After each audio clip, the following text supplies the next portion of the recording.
Assalamualaikum warahmatullahi wabarakatuh. Saya di sini mau mempresentasikan makalah tentang konsep dasar bimbingan dan konseling. Pendahuluan, latar belakang.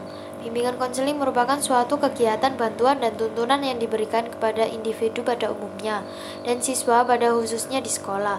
Menurut Scherzer dan Stone, bimbingan merupakan proses membantu orang per orang untuk memahami dirinya sendiri dan lingkungan hidupnya.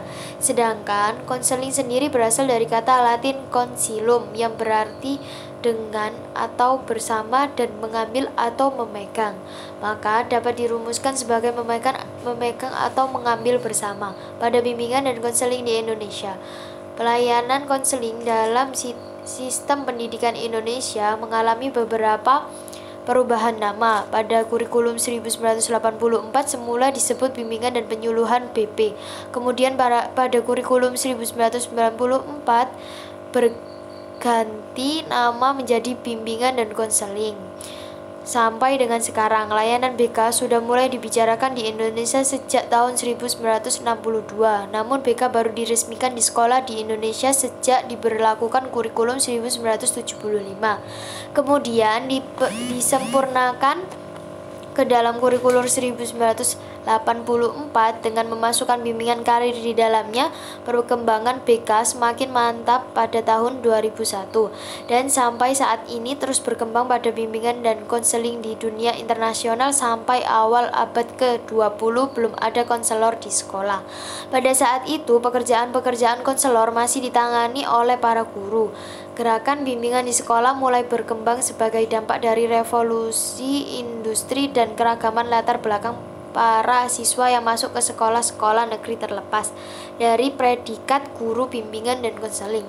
Demikian pula halnya dengan jabatan fungsional guru bimbingan dan konseling yang sesungguhnya hanya dapat dilaksanakan secara optimal oleh mereka yang memang memiliki latar belakang kependidikan seperti itu. Jika suatu jabatan fungsional dilakukan oleh orang yang tidak memiliki latar belakang pendidikan dan keprofesionalian yang benar, maka sangat besar kemungkinannya terjadi penyimpangan perilaku, penyimpangan kegiatan, dan penyimpangan penafsiran di luar batas kewajaran yang seharusnya. Itulah yang terjadi dalam ruang lingkup bimbingan dan konseling di tingkat sekolah dasar pada dewasa ini. Rumusan masalah. 1. Apakah pengertian bimbingan konseling? 2. Apa fungsi dari bimbingan konseling? 3. Apa saja jenis layanan bimbingan konseling? Tujuan penulis. Adapun tujuan dari penulis makalah ini yaitu untuk mengkaji lebih dalam teori mengenai bimbingan konseling serta untuk memenuhi tugas mata kuliah Bahasa Indonesia. Pembahasan. Pengertian bimbingan dan konseling. Jika ditelaah dari berbagai sumber akan dijumpai pengertian yang berbeda mengenai bimbingan tergantung jenis sumbernya dan yang merumuskan pengertian tersebut.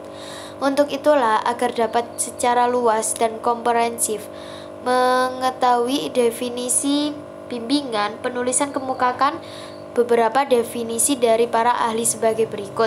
Menurut Dewa Ketut Soekardi, bahwa bimbingan adalah merupakan proses pemberian bantuan kepada seseorang atau kelompok orang secara terus-menerus dan sistematik oleh guru pembimbing agar individu atau kelompok individu menjadi pribadi yang mandiri.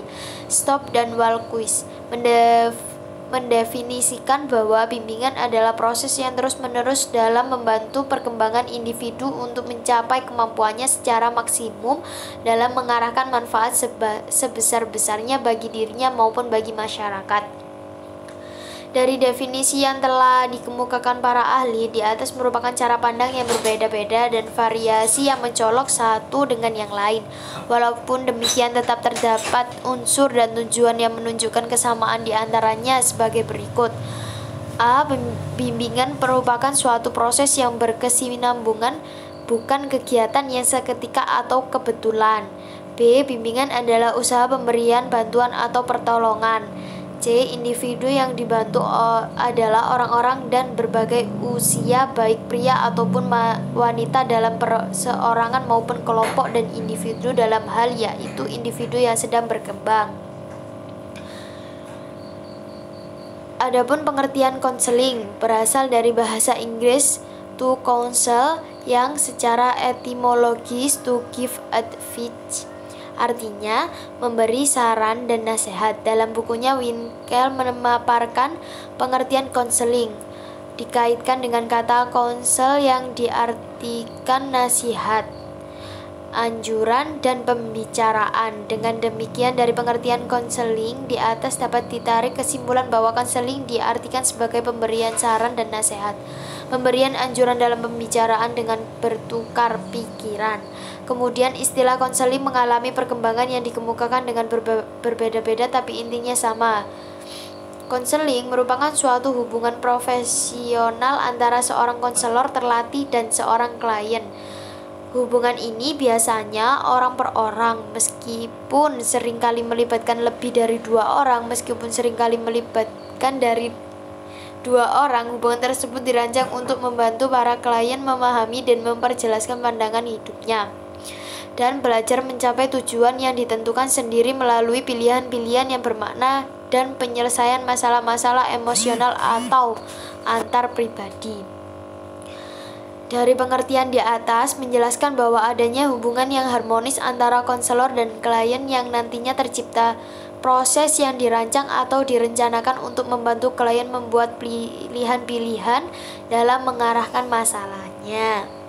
Sementara dengan Ketut Soekardi menjelaskan bahwa konseling adalah bantuan yang diberikan kepada klien dan dalam memecahkan masalah kehidupan dengan wawancara yang dilakukan secara face to face atau dengan cara yang sesuai dengan keadaan klien yang dihadapi untuk mencapai kesejahteraan hidupnya. Fungsi A. Fungsi pemahaman. Fungsi bimbingan dan konseling membantu konseli agar memiliki pemahaman terhadap dirinya dan lingkungannya. Berdasarkan pemahaman ini, konseling diharapkan mampu mengembangkan potensi dirinya secara optimal dan menyesuaikan dirinya dengan lingkungan secara dinamis dan konstruktif. B. Fungsi preventif.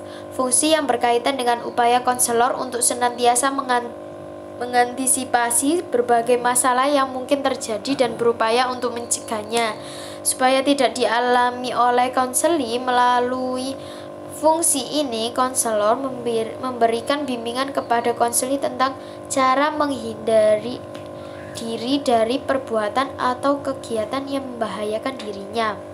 C. Fungsi pengembangan. Fungsi bimbingan dan konseling yang sifatnya lebih proaktif dari fungsi-fungsi lainnya. D. Fungsi penyembuhan. Fungsi bimbingan dan konseling yang bersifat kuratif. Fungsi ini berkaitan erat dengan upaya pemberian bantuan kepada konseli yang telah mengalami masalah, baik mengangkut aspek pribadi, sosial, belajar, maupun karir. Teknik yang dapat digunakan adalah konseling.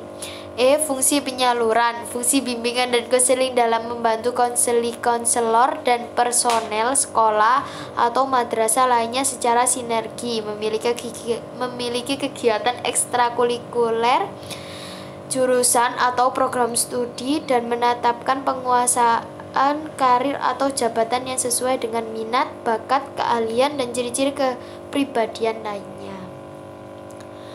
F. Fungsi adaptasi. Fungsi membantu para pelaksana pendidikan, kepala sekolah madrasah, dan staf konselor dan guru untuk menyesuaikan program pendidikan terhadap latar belakang pendidikan, minat, kemampuan, dan kebutuhan konseli. Yang terakhir, fungsi penyesuaian. Fungsi bimbingan dan konseling dalam membantu konseli agar dapat menyesuaikan diri dengan diri dan lingkungannya secara dinamis dan konstruktif.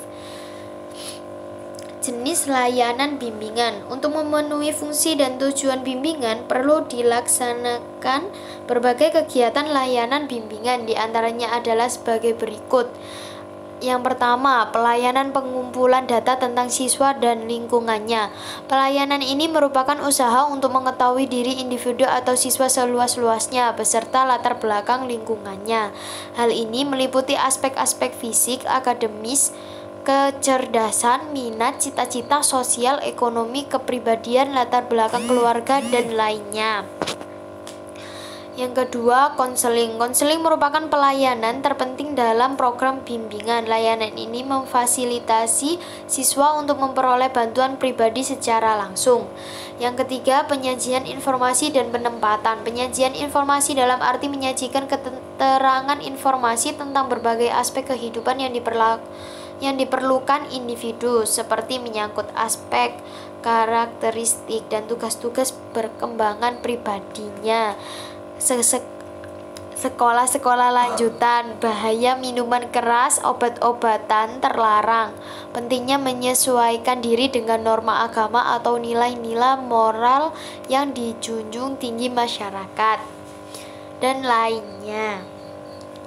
Bab 3. Penutup. Kesimpulan.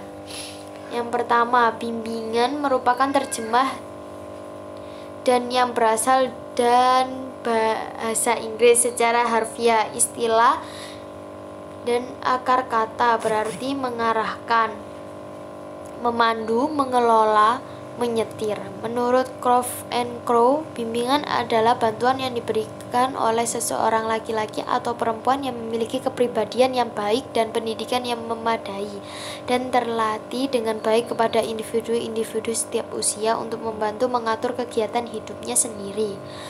Yang kedua, fungsi bimbingan antara lain ialah pemahaman preventif, pengembangan, perbaikan, penyaluran, adaptasi, serta penyesuaian.